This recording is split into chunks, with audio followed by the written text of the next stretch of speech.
I never thought something as peaceful as a garden could get me fined. But apparently my small flower bed was a threat to the sacred aesthetic of our community, at least according to the HOA. It started when I planted some lavender, roses, and a couple of tomato plants in my front yard, just enough to give me peace in the mornings. And I kept it neat, clean, nothing messy or wild, just a quiet patch of green. 1 week later, I came home to a notice taped to my door. $150 fine for unauthorized landscaping. I genuinely laughed at first. I thought it was a misunderstanding, some mistake in the system, so I emailed the HOA president, Darlene. Her reply came the same day, cold and formal. Per Article 4, Section 12. Any plantings beyond HOA-approved flora require prior board approval. Your garden is not compliant. No empathy, no warning, just a copy-paste response from the rulebook. I appealed. I asked for a meeting. I begged them to take a look for themselves. But every email I sent was ignored. I started to feel like I was fighting a wall, till one day I stopped focusing on the fine and started focusing on her. Something about Darlene felt off. Too rigid, too quick to shut me down. So I started digging not in the soil this time, but into her background. Public records, HOA financial reports, online business databases. I searched everywhere. That's when I found it. In the HOA's annual financial report, a budget line stood out. Landscaping contract, $12,000 a year. Vendor Green Loop Services.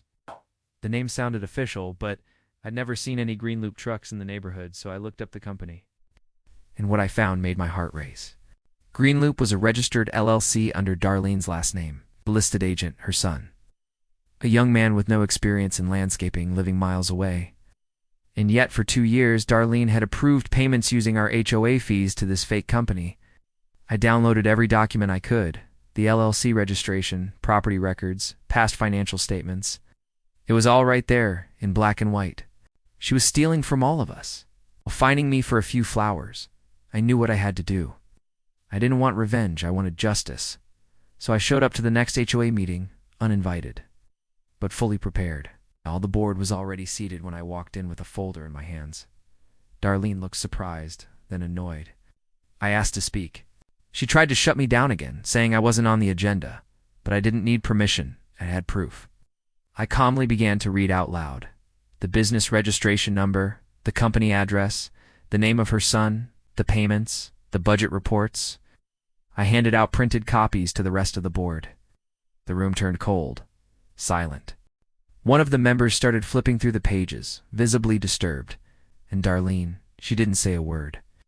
She simply stood up and walked out of the room. 2 weeks later, the HOA held an emergency vote. Darlene was removed from her position. A formal investigation was launched into misuse of funds. My fine? Raised.